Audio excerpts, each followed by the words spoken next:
అమరగురు అయిపోయింది, ఓడిసి అయిపోయింది, నల్లమాడ అయిపోయింది, బుక్కపట్నం అయిపోయింది, కొత్త చెరువు అయిపోయింది, పుట్టపర్తి రూరల్ కూడా అయిపోయింది. ఈ రోజున పుట్టపర్తి నగరంలో ఇంత మంచి వాతావరణంలో ఇంత మంచి కార్యక్రమాలు ఏర్పాటు చేశామని చెప్పి ఈ సందర్భంగా మీకు మనవి చేస్తున్నా. ఎన్నికల ప్రచార సభలో నేను మాట్లాడుతూ అనేక రకమైన హామీలు ఇచ్చాం. చాలా హామీలు మీకు ఇచ్చాం. వాటిలో అతి ముఖ్యమైనది తెలుగుదేశం పార్టీ అధికారంలోకి వస్తే 3,000 రూపాయల పెన్షన్ను 4,000 రూపాయలు చేస్తామని చెప్పి సందర్భంగా మనవి చేస్తున్నా. చేస్తామని చెప్పాం. ఆ రోజు చాలా మంది మా నాయకులు కూడా ఇదంతా అబద్ధము, చేయలేరు, జగన్మోహన్ రెడ్డి 250 4 సార్లు పెంచారు, వాయిదాల పత్రం ఇచ్చాడు, ఇలా చేత అవుతుందని చెప్పి చాలా మంది మన నాయకులు కూడా ఇది ఎన్నికల కోసం చెప్తున్నారు. ఇది ఎన్నికల మాట, ఓటు మాట అని చెప్పి చాలా మంది అనుకున్నారు. కానీ అధికారంలోకి వచ్చిన వెంటనే ఆర్థికంగా ఇబ్బంది ఉన్నప్పటికీ, రాష్ట్రంలో అనేక రకమైన బాధలు ఉన్నప్పటికీ 3,000 రూపాయల పెన్షన్ను 4,000 చేసినామని చెప్పి సందర్భంగా మీకు మనవి చేస్తున్నాం. వికలాంగులకైతే 3,000 పెన్షన్ను 6,000 చేశాం. ఇంకా బాగలేకపోతే 10,000 చేశాం. మరీ బాగలేకపోతే 15,000 రూపాయల పెన్షన్ పెంచినామని చెప్పి సందర్భం గుర్తు చేస్తున్నా. ఒక్కసారి ఆలోచన చేయండి. ఈ రాష్ట్రంలోని 65 లక్షల కుటుంబాలకు రాదు 65 లక్షల కుటుంబాలకు పొద్దు కుడికే లోపల ఒకే రోజున 44,000 కోట్లు ఒకే రోజు పెంచుతుంది. 4,400 కోట్లు ఒకే రోజు పెంచుతున్నామంటే ఇది చరిత్ర, ఇది రికార్డ్ అని చెప్పి సందర్భంగా మీకు గుర్తు చేస్తున్నా. చాలా మంది అనుకున్నారు వాలంటీర్ లేరు కదా, ఈ పగారు ఎట్లా పరుస్తారు, ఈ చేత ఏమవుతుంది. కానీ ఒకే రోజున 65 లక్షల కుటుంబాలకు 4,000 కోట్ల పెన్షన్లకు పొద్దు కునికేలో పిలుస్తున్నాము. ఈ Telugu Desam party, Janasena party, BJP party యొక్క కూటమి యొక్క ప్రత్యేకత అని చెప్పే సందర్భంగా మీకు గుర్తు చేస్తున్నా. ఇన్ని పెన్షన్లు, ఇన్ని రాయితీలు ఎక్కడ లేవని చెప్పే సందర్భంగా మీకు గుర్తు చేస్తున్నా. కాబట్టి ఆంధ్రప్రదేశ్ లో పుట్టడము, చంద్రబాబు నాయుడు ఇక్కడ ముఖ్యమంత్రిగా ఉండడము, అక్కడ నరేంద్ర మోడీ ప్రధానమంత్రి ఉండడము, పవన్ కళ్యాణ్ సహకారం చేయడము మనం జీవితంలో మరిచిపోలేని సంఘటనలు అని చెప్పే సందర్భంగా మీకు గుర్తు చేస్తున్నా. ఇకపోతే అన్నా క్యాంటీన్లు అందరం ఒక్కసారి స్వర్గీయ నందమూరి తారక రామారావు గారు తలుచుకోవాలి. ఆ మహానుభావుడు ఎక్కడున్నాడో, ఆ యుగ పురుషుడు, అవతార పురుషుడు, ఆయన ఎవరు మర్చిపోకూడదు. కారణం ఏమంటే గతంలో పెద్ద భూస్వాములు మాత్రమే, ఈ చెన్నకేశ్వర లాంటి భూస్వాములు మాత్రమే తెల్లనందునేవాళ్ళు, మనమంతా సంగతి తినేవాళ్ళం. స్వర్గీయ నందమూరి తారక రామారావు వచ్చిన తర్వాత రాష్ట్రంలోని 5 కోట్ల మంది జనాలు ఈరోజు తెల్లన్న ముఖం చూస్తున్నాం. కారణం ఆ మహానుభావుడు దూరంగా ఆలోచన చేసి 2 రూపాయలకే కేజీ బియ్యం ప్రవేశపెట్టాడని చెప్పి సందర్భంగా నేను గుర్తు చేస్తున్నా. ఆ తర్వాత ఇతర రాష్ట్ర ముఖ్యమంత్రి మేలుకున్నారు. సంక్షేమ కార్యక్రమాలు చేయాలనే ఆలోచన, వాటికి శ్రీకారం చుట్టింది, నాంది పలికింది స్వర్గీయ నందమూరి తారక రామారావు గారు.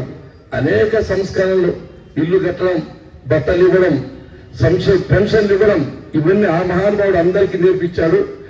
ఆయన గారు రాకనుంటే భారతదేశంలో ఈ పథకాలు ఉండేది కాదని చెప్పే సందర్భంగా మేము గుర్తు చేస్తున్నాం. ఇకపోతే చంద్రబాబు నాయుడు గారికి ఆలోచన వచ్చింది. చాలా మంది పేదలు ఉన్నారు.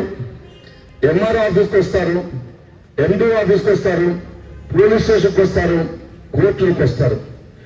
అన్నం 70 ఉంటుంది, పెద్ద ఓట్ల అయితే 150 ఉంటుంది, 250 ఓట్లు కూడా ఉన్నాయి. మీ ఆకలి తీర్చాలని మంచి సంకల్పంతో 5 రూపాయలకే శుభ్రమైన శుచికరమైన మంచి భోజనం పెట్టాలని చెప్పి నిర్ణయం తీసుకొని అన్న క్యాంటీన్లు ప్రారంభించడామని చెప్పి సందర్భంగా మీకు గుర్తు చేస్తున్నా. కడుపు నిండుకు మీరు అన్నం తింటే చంద్రబాబు నాయుడు గారికి చాలా ఇష్టం. అదే కడుపు నిండుకు మీరు అన్నం తింటే జగన్మోహన్ రెడ్డి గారికి కడుపు మంట వచ్చి దాన్ని క్యాన్సర్ చేశామని చెప్పి సందర్భంగా మేము గుర్తు చేస్తున్నాం. దాదాపు 30 సంవత్సరాలుగా ఈ నియోజకవర్గము నల్లమా నియోజకవర్గంలో ఎండనక వాననక పగలనక రాత్రనక కుటుంబాలు కూడా వదిలిపెట్టి ఒక జీవితగాడు ఏ విధంగా పనిచేస్తాడో ఆ విధంగా ఈ నియోజకవర్గాన్ని కంటికి రెప్పలాగా కాపాడాలని చెప్పే సందర్భంగా మీకు గుర్తు చేస్తున్నాం. ఎన్ని ఇబ్బందులు వచ్చినా ఎన్ని కష్టాలు వచ్చినా తట్టుకొని ఈ నీళ్లు ఈ నియోజకవర్గాన్ని కాపాడగలిగాం. ఆ పక్క బ్యాట్స్మెన్లు అవుట్ అవుతున్నారు, మీరు గమనించుంటారు. మోహన్ రెడ్డి కాలం నుంచి శ్రీధర్ వరకు ఆ పక్క బ్యాట్ చేశారు చాలా మంది మధ్యలో. ఈ పక్క నాటౌట్ క్రీజ్ లో బ్యాట్స్మెన్ మేము ఉన్నాం. 7 సార్లు బీఫామ్ కుటుంబానికి రావడం అనేది ఒక చరిత్ర. దానికి కాదు మీరు చంద్రబాబు నాయుడు గారు ఇద్దరు. కాబట్టి మా మీద అపారమైన నమ్మకం ఉంచారు, విశ్వాసం ఉంచారు, గౌరవం ఉంచారు, ప్రేమించారు. ఏ రాజకీయ కుటుంబానికి తక్కనంత పేరు మాకు ఇచ్చారు, అభిమానం చూపించారు. కాబట్టి మేము తప్పకుండా తీర్చుకోవాలని చెప్పి ఈ సందర్భంగా మీకు గుర్తు చేస్తున్నాం. మేము అధికారం అనుభవించడానికి రాలేదు, మీకు సేవ చేయడానికి వచ్చినామని చెప్పే సందర్భంగా మీకు గుర్తు చేస్తున్నాను. మేము సేవకులము తప్ప అధికారం అనుభవించడం మా ఇంట వంట లేదు. ఇప్పుడు చేయము, మీతోనే సన్నిహితంగా ఉంటాం. మీ కష్టాల్లో నష్టాల్లో బాధల్లో భాగం పంచుకునేదానికే మేము తయారుగా ఉన్నామని చెప్పి సందర్భంగా గుర్తు చేస్తున్నాం. అందుకే మా వారసత్వంగా ఒక అమ్మాయిని మీకు ఇచ్చాం. గుర్తుపెట్టుకోండి, ఈ అమ్మాయి రాజకీయాల్లోకి వచ్చి దాదాపు 150 రోజులు, ఇంక అధికారంలో 2000 రోజులు ఉంటుంది. 2000 డేస్ అంటే ఎటువంటి ఆనిమొత్తు మీ అమ్మాయి అంటే మీరు ఇప్పుడు ఏంటారు, అసెంబ్లీలో తాను మాట్లాడితే మనమంతా గర్వపడేటట్లు 30 లక్షల మంది చూశారు. 30 లక్షల మంది. చంద్రబాబు నాయుడు గారు, లోకేష్ బాబు కూడా తప్పట్టు కొట్టారు. అంటే మనం పుట్టపర్తి గౌరవాన్ని, ప్రతిష్టను శ్రీ భగవాన్ సత్యసాయిబాబు ఆశీస్సులతో నిలిపిందని చెప్పి సందర్భంగా మీకు గుర్తు చేస్తున్నాం. అల్లాటప్ప వ్యక్తి గారు కేరళ ప్రభుత్వంలో, కేరళ ప్రభుత్వంలో గోల్డ్ మెడల్ సాధించిన ఏకైక మహిళ. 99.99% ఎంటెక్. అది ఎవరికి ఉండదు. ఒక డైరెక్టర్ జనరల్ పోలీస్ కూతురు, ఒక మంత్రి కోడలు, ఒక సంజీవ్ రెడ్డి ఓడిపించిన ఎంపీ మనవరాలు. తెలుగు వచ్చు, తమిళం వచ్చు, ఇంగ్లీష్ వచ్చు, కన్నడం వచ్చు, మలయాళం వచ్చు, తమిళ వచ్చు. ఇన్ని భాషలున్న మహిళ ఎవరు ఉండరు, ఏ నాయకుడు ఉండడు. కాబట్టి మనకు వరంగా మనం భావిస్తాం. తప్పకుండా నా మీద ఏ విధంగా అభిమానం చూపించారో అమ్మాయిలు కూడా అదే అభిమానం చూపించాలని కోరుకుంటూ మేము ఎల్లవేళ మీకోసం పనిచేస్తాం. ఈ పుట్టపర్తి నియోజకవర్గ అభివృద్ధికే సాయశక్తిగా కృషి చేస్తామని చెప్పి సందర్భంగా మీకు హామీ ఇస్తూ, మొదటిగా మా ఆలోచనలు ఈ పుట్టపర్తి నియోజకవర్గంలో మొదట 20 వార్డులో కూడా అన్ని చోట్ల సీసీ రోడ్లు వేయాలని చెప్పి నిర్ణయం తీసుకున్నామని చెప్పి సందర్భంగా మీకు గుర్తు చేస్తున్నాం. కష్టమో నష్టమో ఏ ఇబ్బంది పడతామో మొట్టమొదటి సీసీ రోడ్లు, దాని తర్వాత తాగునీళ్లు. ఈ రోజు తాగునీటి ఎదురు చాలా ఎక్కువగా ఉంది. దానికోసం ఆలోచన చేశాను. ఇంతకుముందు చలప చెప్పినట్టు 3,30,00,000 ఈ 20 వార్డులకు సమగ్రమైన తాగునీటి పథకం మీ ఇంటికి కొలాలు వేసేదానికి ఒక పథకాన్ని రూపొందించి శాంక్షన్ చేసి ఇచ్చా. కానీ వచ్చిన ఎమ్మెల్యే ఏం పట్టించుకోలేదు. ఆ తాగునీటి పథకం నిలిచిపోయింది. తిరిగి దాన్ని పునరుద్ధరిస్తామని చెప్పే సందర్భంగా మీకు గుర్తు చేస్తున్నాం. ఇక్కడే చెక్ డ్యామ్ పెట్టాం. ఆ చెక్ డ్యామ్ ఉంది కాబట్టి ఊర్లో నీళ్లు ఉన్నాయి. ఆ చెక్ డ్యామ్ లేకపోతే భూగర్భ జలాలు ఉండేవి కాదు, నీళ్లు ఉండేవి కాదు. అది చరిత్ర అని చెప్పే సందర్భంగా మీకు గుర్తు చేస్తున్నాం. మున్సిపల్ కమిషన్ చెప్తున్నా, ఇతర అధికారులు చెప్తున్నా, ఊరిలో అన్నిటికంటే అత్యధిక ప్రాధాన్యత తాగునీటికి ఇవ్వాలి. కొత్త బోర్లు కావాలన్నా, మోటార్లు కావాలన్నా, విద్యుత్ కనెక్షన్ కావాలన్నా అన్ని పక్కన పెట్టి అవసరం ట్రాన్స్పోర్టేషన్ పెట్టి తాగునీటి ఇబ్బంది లేకుండా తాత్కాలికంగా చేయాలి. తర్వాత కాలంలో సబ్సిడీగా స్కీమ్ పూర్తి చేస్తాం. అందరికీ తాగునీళ్ళు సబ్సిడీకి ఇస్తామని చెప్పి సందర్భంగా మీకు గుర్తు చేస్తున్నా. పవిత్రత కలపడాలి, ప్రశాంతత కలపడాలి, ఆధ్యాత్మిక కలపడ ఉద్దేశం చేత 11 పెద్ద పెద్ద విగ్రహాలు, దేవుని విగ్రహాలు పెట్టాలని నిర్ణయం తీసుకున్నాం. మున్సిపాలిటీ కూడా పర్మిషన్ ఇచ్చేయండి. ఆర్ఎంపీలో చెప్పాను, ఆ విగ్రహాలను స్వామి జన్మదినం కంటే ముందే పెడతామని చెప్పి సందర్భంగా మీకు గుర్తు చేస్తున్నా.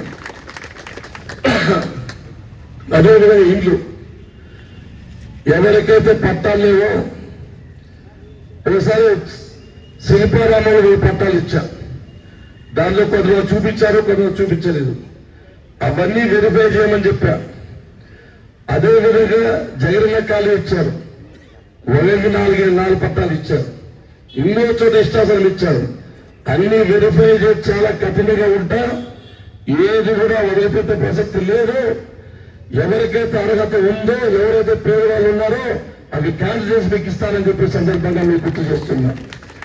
అసైన్ భూములు ఇంకోటి అమ్మేది, ఇంకోటి కట్టేది, ఇవన్నీ కరెక్ట్ కాదు. కాబట్టి ఈ నగరాన్ని ప్రశాంతమైన నగరంగా, ఆదర్శ నగరంగా, అందమైన నగరంగా, మంచి నగరంగా తీర్చిదిద్దకుండా గ్యాంబ్లింగ్లు కానీ, బాగా చెప్తున్నా, గంజాయిలు కానీ దయచేసి మానుకోండి. గట్టిగా చెప్తున్నా, పేద ప్రజల జీవితాలతో, యువకుల జీవితాలతో ఆడుకోకూడదు. ఎటువంటి వారైనా, ఏ పార్టీ వారైనా వదిలిపెట్టే ప్రసక్తి లేదు. అదేవిధంగా ధర్నాలు కానీ, ఇవి కానీ బయట చేసే ఏర్పాటు, ఎందుకంటే ప్రశాంతం కాపాడాలి. ఈ నాన్ వెజ్ కానీ, మాంసం కానీ ఇటువంటి పట్టం దూరంలో ఉండాలా. దయచేసి అందరూ సహకరించండి. నేను అన్ని బండా, ఎమ్మెల్యే అయినా, ఎమ్మెల్సీ అయినా, విప్ అయినా, చీఫ్ విప్ అయినా, మంత్రి అయినా, మీరు నాకు అవసరం లే. ఇంతకంటే గౌరవం ఏడుకుండదు. ఇక్కడే కాదు, విదేశాలు, అమెరికాలు కూడా మన గురించి మాట్లాడతారు. ఇప్పుడు మీకు న్యాయం చేయకపోతే ఇప్పుడు మీకు న్యాయం చేయలేను. ప్రతి పద్ధతి ప్రకారం పడ్డా, కష్టపడతా, మీకోసమే సేవ చేస్తానని చెప్పి ఈ సందర్భంగా మీకు గుర్తు చేస్తున్నా.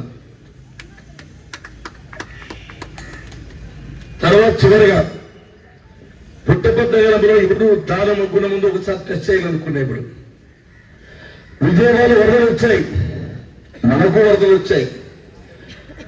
ఒక 4 రోజులు నీళ్ళు ఎక్కడ తిరిగాం.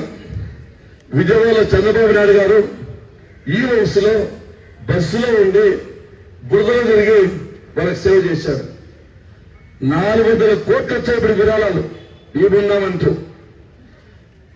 మన నియోజకవర్గంలో అన్ని మండలాల్లో కూడా 4,500,000 వచ్చి ఇచ్చేశారు సెకండ్ లోపల. వాళ్ళు బాధల్లో ఉన్నారు, కష్టాలు ఉన్నారు. సహాయం చేస్తేనే మనిషికి గుర్తింపు. మీకు తెలుసు కదా, ఎందుకు నాకింత గుర్తింపు ఉంది. సహాయం చేస్తాం. ఎవరు చనిపోయినా, యాక్సిడెంట్ అయినా, ఇల్లు కాలిపోయినా, హాస్పిటల్లో ఉన్నా దేవుడు రాడు, బంధువులు రాడు, అలాంటి రాడు. ఎవరు వస్తారు? వచ్చి సహాయం చేస్తారు. కాబట్టి ఈ వాల్యూ ఈరోజు మీరు కూడా సహాయం చేస్తే మీ విలువ పెరుగుతుంది, మీ జీవితం పెరుగుతుంది. ఈ సహాయం కూడా మీ ఇష్టం.